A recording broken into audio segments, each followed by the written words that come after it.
Yeah, welcome back to the series of lectures on microprocessor and microcontroller. Myself, Rajakishore, Assistant Professor, Department of ECE, Murray Lakshman Reddy Institute of Technology and Management. In the last videos, we were discussed about 8086 and 8051 microcontroller and its features and the pin configuration of 8051 microcontroller. So in this video, we're going to be see in-depth details about 8051 architecture and how the memory space is organized in 8051 microcontroller. So before proceeding for an architecture, let's see a block diagram of 8051 microcontroller. It consists of a CPU, internal interrupt controller, a ROM, RAM, some timers, some ports, and I/O ports, bus controls, and oscillators along with a serial interface. So all these are connected to either a data bus, address bus, and a control buses. So individual together, all these together, we can call it as an 8051 microcontroller.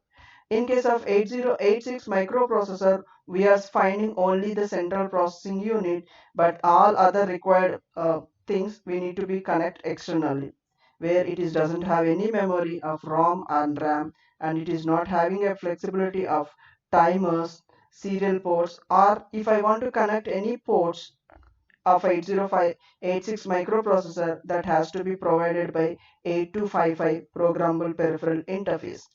So but in case of 8051, all together, all the flexibilities with the limited versions combined together and complete pack called as an 8051, which can be used for the specific task. So if you go for an architecture of 8051 microcontroller, this was an architecture. So where the heart of this architecture is ALU.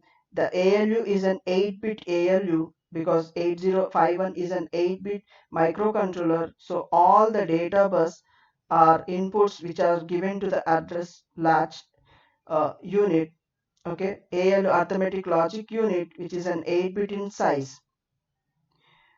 So it performs 8-bit operation simultaneously, and it is collected the data either from a temporary registers or an accumulator or a B register, where accumulator is a main register which is used to provide the required data for the ALU, and also it collects the data from either internal or an external memory locations.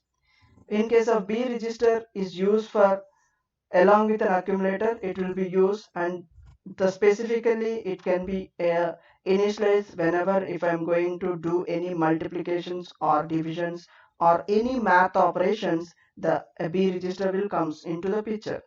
So if you come for then ROM, it is having a 4 kilobytes of a ROM, where this 4 kilobytes of a ROM, like address locations from 000,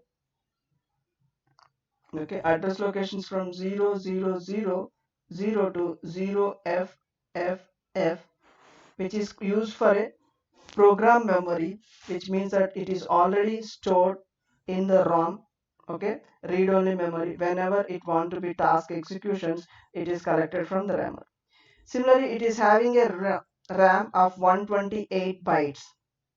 So this is called as a data memory, where so this data memory is used to uh, programmer want to give any inputs, or if you want to give any required data inputs for a program, so those things will be temporarily stored in case of this RAM. So only we have a TAM address register which is help to find out a data within 128 bytes of memory locations.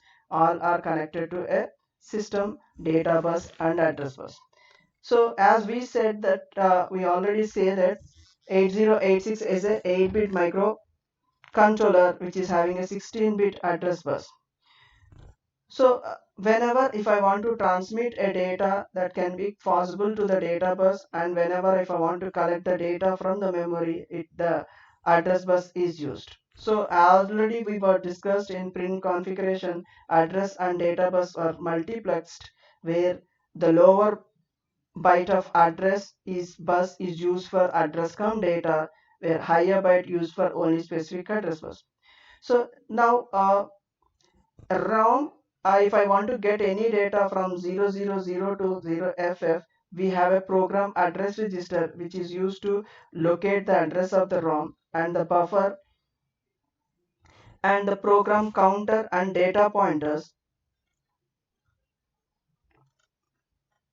Okay, program counters and data pointers. So, and also it is having a stack pointer also. It is having a stack pointer is also, it is there, it's separately. So this stack pointer, it consists of an address of a data item on top of the stack, and stack may be resides anywhere on the internal RAM. On reset, okay, on reset the stack pointer initialized to the 07, so that default stack value starts from the address of 08 onwards. Okay, so which means I can say that this particular stack pointer will be have anywhere in the RAM. Then if you come for the data pointer uh, is a DPTR register which can be used separate for 8-bit also, because DPTR is a 16-bit register. In case if I want to use for an 8-bit operation, DPTR data pointer high byte called as a DPH, and data pointer lower byte called as a DPL. This is a 16-bit register which is used to furnish the address informations of internal or an external program memory for or an external data memory. Okay, so then program counter, it is also a 16-bit program counter, and it consists of an address of the next instruction to be executed. On reset, it will be goes to 000. After fetching every instruction, program counter is incremented by 1 using a program counter incrementer. And when you come for a timer and control unit, it is having a 4 signals, 2 output signals and 2 input signals, where the PSTN program status enable and address latch enable, these are the 2 output signals. All these are an active low signals. So which means that whenever if I want to find the multiplex bus is transmitting a data or an address, that can be known by an address latch enable signal. And program status enable, okay, program store enable PSEN pin is used to whether this particular microcontroller is using internal memory or an external memory. So this EA is an input pin to the microcontroller, where it tells, it is also an active low signal, and which is tells that if any internal or an external memory is connected, so what is internal and is connected or not. And of the reset pin, as we discussed about, it is going to be init. Along with this, all these, we have a 4 ports like port 0, port 2, and port 1 and port 3. So port 0 and port 2 is connected upper part of an architecture, and port 1 and port 3 connected. So all these are connected through a latches. So now I can say that 8051 microcontroller architecture is also having providing to connect and 32 IO ports, different IO ports to these port 3 drivers. Okay. So we already discussed that what is the ROM location and what is why RAM is 128 bytes and ROM is 4 kilobytes. So because the ROM is a program memory, whenever user want to program anything, that has been permanently stored in that. So whenever the system is turned on, the control microcontroller is turned on, the in program counter start working automatically. Okay, depends upon an application. And where case a program memory where user can change a little bit settings, as take an example of washing machine, where the rotating the drum, flow of water, everything is an automated thing need to be happen when I switch on power on the things. So that whatever the task or things need to be happen when the system or washing machine turned on, those things are wrote in a program memory ROM.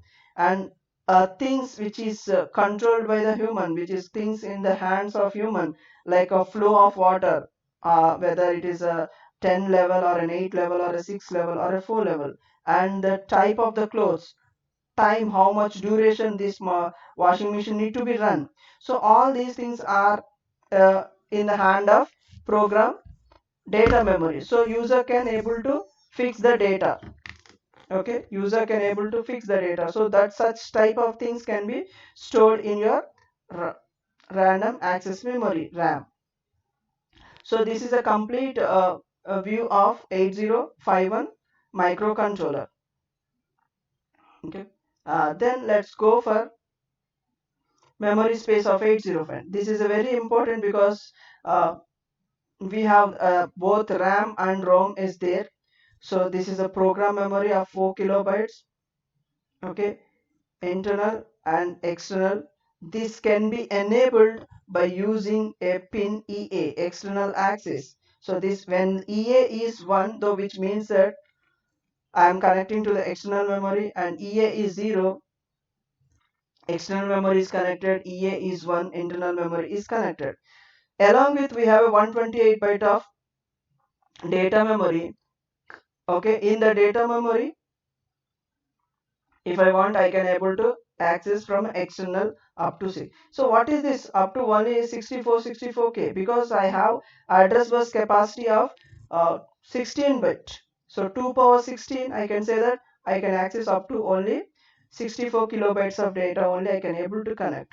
Internally 4K is available, so 60K can connected externally. Similarly, in case of a data memory, 128 bytes is available. Other thing can be accessed or connected from an external data memory sources. So this internal RAM can be accessed either in the direct addressing modes or in indirect addressing modes. So when I'm accessing 128 byte of internal memory, these are the two different ways. Okay, both memory can be accessed, and in case of direct addressing mode, I can able to use for a special function registers. So in the previous next slides, we're going to see what is that special function registers, and where direct and indirect method, I can able to access 128 bytes of internal RAM. So let's go for a program status word, which is connected as we can say that this is also called as a similar to the flag register of 8086. So this has a 8-bit program status word. So 8 bits of program status word. So first bit is called as a carry bit. So this is can be set or reset depends upon the arithmetic operations performed by an ALU. So similarly, auxiliary carry flag, it is a flag bit whenever doing any arithmetic operation, bit D3 to D4, if generated a carry, then that particular carry can call it as an auxiliary carry flag. And it is having two user defined flags inbuilt in your program status word. Okay, so these flags can be set or reset. And one more thing is an overflow flag. This was the overflow flag when a processor can't able to proceed, or if arithmetic or any type of results is more than 8 bit of a data, then it will shows as overflow. And the obviously parity bit, it will tells that which type of parity I am transmitting, which will be helpful when I am going for a serial communications. Okay, and along with, we have a two registers called as an RS1 and RS2, which used to select your register banks. Okay, register banks, select register banks like 80. Okay, so these are the some of the instructions which will help to affect your flag register. So which means that ADD, or the addition operation, will be affect your carry flag, overflow flag, and auxiliary carry flag. Anything can be affected by this. ADC along with your carry, again subtract, multiplication, division. Okay, repeat, complement, set bit, clear, carry. Okay, uh, and with the carry bit. Okay, and ORing operation, move, all these are the flags, instructions which will affect your program status word, PSW, or flag register. Okay, and when we have the in-depth details, we will see when we are discussing about instruction set of 8051 microcontroller. So then when you come for an 128 byte of a ROM, okay, of as 00 to 7H of total address, this 128 BAM is divided into three different groups as follows. Okay, one is a register banks. So total 32 bytes of, okay, 32 bytes from the local address 00 to 1F are set aside as a register banks, like a register bank 0, 1, 2 and 3, and a 16 bytes for local, that is 20 to 22F, is used for the bit addressable memory locations, and from 80 bytes from 30 to 7F are used for the read and write storage, or can say that general purpose registers. So this is an address, we'll see later in depth details now. So which means that these are the three major blocks. This is one general purpose register, bitwise programmable memory, and this is your register banks, 4 register banks. So the total 128 as subdivided like this. So with an address location 00 to 7F07, I can say that register bank 0, 8 bit totally, 8 bits, okay, 8 bytes of data.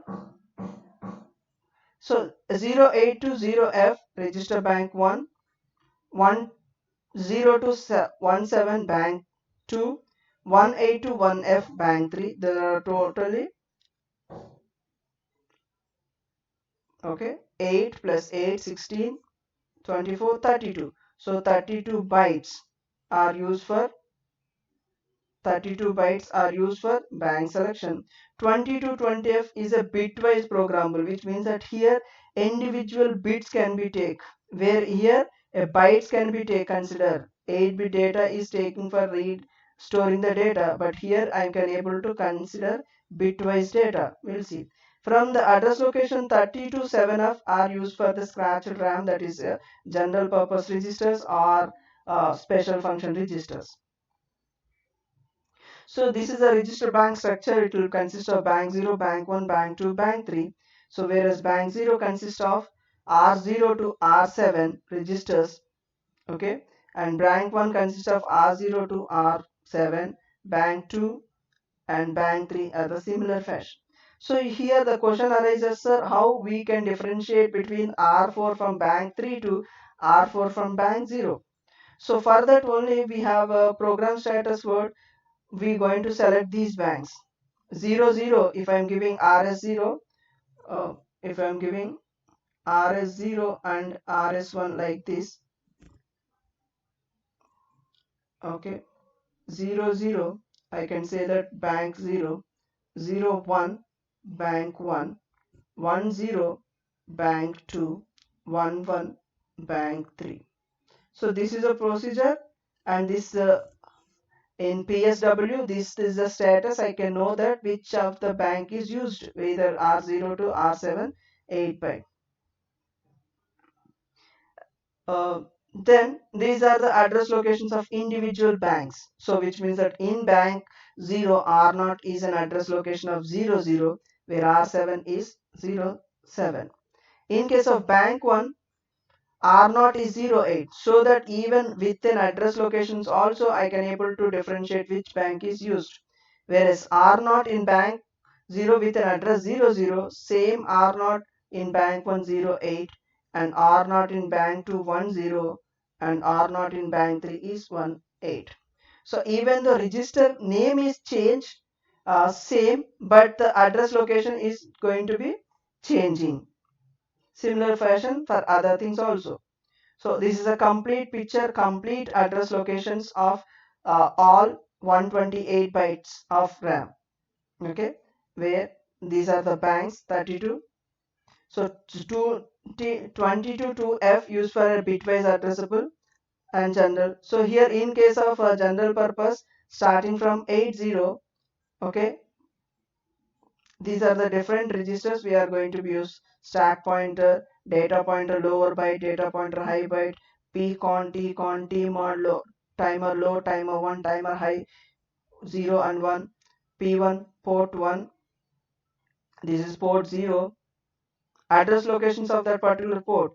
Okay, SCON serial buffer, port 2 address is A9, port 1 address is 90, port 0 is 80, okay, port 3 is B0. So interrupt enabled, okay, and program status word, then accumulator and B registers. These are the different address locations. Sir, what is the need to learn these things here when I want to write any programming? If I want to know an address locations, so this is a chart which will teach you and tell you the what is an address locations of that corresponding registers or a special function registers. So what is a bitwise addressable memory? So we have seen these banks. So in case of bitwise programmable memory, I can able to access individual bits. I can write for individual bitwise operation. So what it means? Suppose if I want to turn on an LED, it is a one signal is enough sufficient. When a 0 is an input, LED need to be off. 1 is an input, LED goes to be on. So in such scenario, using of a bank or 8-bit data is not necessary. So in such scenario cases, I am used bitwise programmable, where 20th 07 I used, okay, which means that 1 bit 0 LED will glow, 1 LED going to be off. So for the bitwise programmable, I'm going to be access the bitwise addressable memories. So let's take one example. To enable those bits, set bit, clear bit, complement the bit, jump below target, jump non below or non-zero, jump on carry. These are the different single byte instructions which will help you to calculate or if you help you to uh, enable bitwise operations. So let's take an example here. Okay, find out which of the each of the following bits belonging given address of the RAM by hexadecimal. So these are the things that they given. Set bit of 42H. If I am giving, what will happen? Clear the 67H. Clear 0F. Set bit of 28H. Clear 12. Set bit of 5. So this is a from the BIM. So for the first question, set bit of 42. So what is where is this is a 42. So this bit D2 RAM location of 28. So this 28 location of 28. Okay, this 42 is nothing but here we have. So 28 is an address location of that corresponding bit 42. Okay, of D2. Okay, in D2 28 is a 42, so that corresponding bit is going to be set. So if similarly if I take D0 RAM location of 25, so D0 RAM location of 25, okay, what is that? Setting bit of 28, set bit of 5, okay, set the bit of 5 where it is D5 RAM location of 20H. So by this manner I can able to set or reset an individual bits or individual bits can able to program. So regarding a special function registers we will see in the next class. Okay, until happy reading. Thank you very much.